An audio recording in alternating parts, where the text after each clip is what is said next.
എല്ലാ സുഹൃത്തുക്കൾക്കും Xavier of the വെബിൻ്റെ പുതിയൊരു വീഡിയോയിലേക്ക് സ്വാഗതം. ഏത് പ്രായക്കാരെയും ബുദ്ധിമുട്ടിക്കുന്ന ഒരു അവസ്ഥയാണ് ചർമ്മത്തിലുണ്ടാകുന്ന ചൊറിച്ചിൽ. നമ്മുടെ ചർമ്മത്തിൽ ചൊറിച്ചിൽ വരാൻ ധാരാളം കാരണങ്ങളുണ്ട്. പ്രത്യേകിച്ചും ശൈത്യകാലത്ത് ചൊറിച്ചിൽ അനുഭവപ്പെടാൻ സാധ്യതയുണ്ട്. കാലാവസ്ഥാ വ്യതിയാനം പലപ്പോഴും ചർമ്മത്തെ ബാധിക്കും.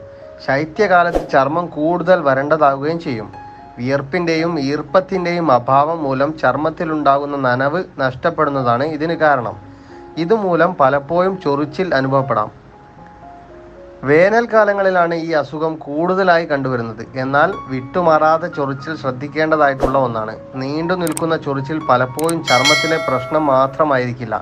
അത് ചിലപ്പോൾ മറ്റ് പല രോഗത്തിൻ്റെയും ലക്ഷണങ്ങളാകാം. ചുണങ്ങ് ഇല്ലാതെയുള്ള ചൊറിച്ചിൽ ഞരമ്പുകൾ, വൃക്കകൾ, തൈറോയിഡ്, കരൾ എന്നിവയുമായിട്ടുള്ള പ്രശ്നമായിരിക്കാം.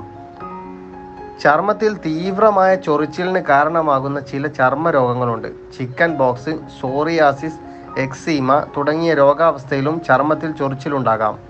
ദീർഘനാളായി വിട്ടുമാറാതെ ചൊറിച്ചിൽ അനുഭവപ്പെടുന്നുണ്ടെങ്കിൽ പ്രമേഹം, വൃക്ക രോഗങ്ങൾ, കരൾ രോഗം, HIV, തൈറോയിഡ് എന്നിവയുടെ ലക്ഷണമായി ഉണ്ടാകാം. ഫുഡ് അലർജിയും ചർമ്മത്തിലെ ചൊറിച്ചിലിന് കാരണമാകാം. നാവിലോ വായിലോ ചൊറിച്ചിൽ അഥവാ സുഖകരമല്ലാത്ത ശാരീരിക പ്രശ്നങ്ങൾ, തൊലിപ്പുറത്തെ ചൊറിച്ചിൽ എന്നിവ കണ്ടാൽ ആഹാരത്തിലൂടെ സംഭവിച്ചതാണെന്ന് നമുക്ക് മനസ്സിലാക്കാം. അലർജി മൂലം വായ്ക്കകത്ത് സാധാരണ ചൊറിച്ചിൽ അനുഭവപ്പെടാറുണ്ട്. എന്നും കഴിക്കുന്ന ഭക്ഷണത്തിൽ നിന്നും വ്യത്യസ്തമായി അന്ന് എന്ത് കഴിച്ചു എന്ന് അപ്പോൾ കണ്ടുപിടിച്ച് അത് ഒഴിവാക്കുകയാണ് വേണ്ടത്. അസാധാരണമായ ചർമ്മത്തിലെ ചൊറിച്ചിൽ ചിലപ്പോൾ സ്കിൻ ക്യാൻസറിൻ്റെ ലക്ഷണമായി ഉണ്ടാകാറുണ്ട്. ഇത്തരം അവസ്ഥയിൽ ചർമ്മത്തിൽ ചെറിയ സ്പോട്ടുകൾ രൂപപ്പെടുകയും ആ സ്പോട്ടുകൾ പിന്നീട് ചൊറിച്ചിലിന് കാരണമാവുകയും ചെയ്യുന്നു. ചർമ്മത്തിൽ അസാധാരണമായ പാടുകൾ കണ്ടാൽ ഒരു ഡോക്ടറെ കണ്ട് വിശദമായി പരിശോധന നടത്തേണ്ടതാണ്.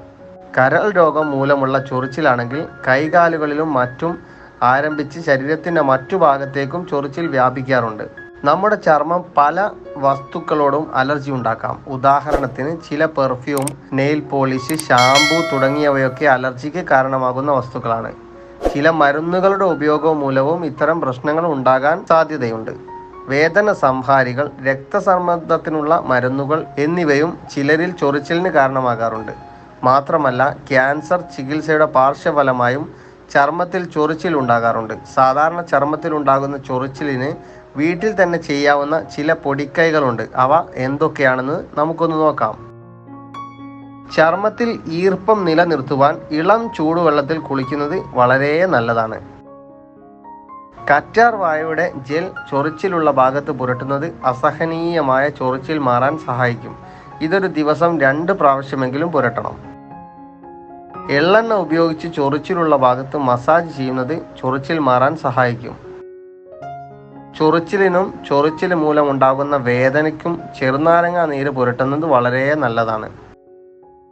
തുളസിയില അരച്ച് അല്പം പാലിൽ ചാലിച്ച് ചൊറിച്ചിലുള്ള ഭാഗത്ത് പുരട്ടുന്നത് വളരെ ഗുണം ചെയ്യും. മണിഭദ്രകുളം ഒരു നെല്ലിക്ക വലുപ്പത്തിൽ രാത്രിയിൽ ആഹാരത്തിന് ശേഷം പതിവായി കഴിക്കുന്നത് ശരീരമാസകലമുള്ള ചൊറിച്ചിൽ മാറാൻ സഹായിക്കും.